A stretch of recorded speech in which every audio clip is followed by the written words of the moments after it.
va sortir 5 ou 6 travaux scientifiques complètement novateurs sur lesquels on est en train de travailler en ce moment. Des études statistiques, on va publier des articles et je pense qu'on va pouvoir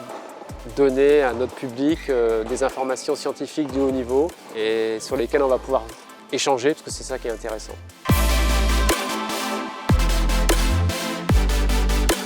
Pour tous les médecins, pour tous les kinés, pour tous les entraîneurs, pour tous les chirurgiens qui soignent nos sportifs de haut niveau, ce sentiment de pouvoir partager nos efforts sur une même pathologie, ça m'a paru important.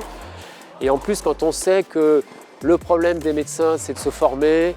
le monde change, les techniques évoluent.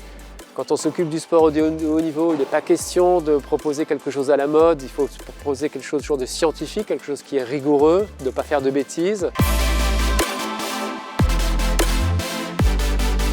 L'année dernière, quand la SOFEC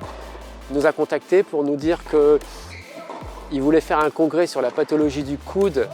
et de l'épaule du joueur de tennis, on était déjà ravis qu'on s'intéresse à notre pathologie. Quand en plus ils nous ont expliqué qu'ils voulaient travailler avec des gens qui avaient des sensibilités différentes des nôtres, le GREP, les rhumatologues, la SIMS, les imageurs, les médecins du sport, les médecins de la Société française de traumatologie,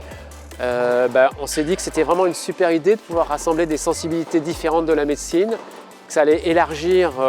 la vue sur une pathologie et qu'on allait tous progresser. Je pense que ce congrès, c'est là où il faudra être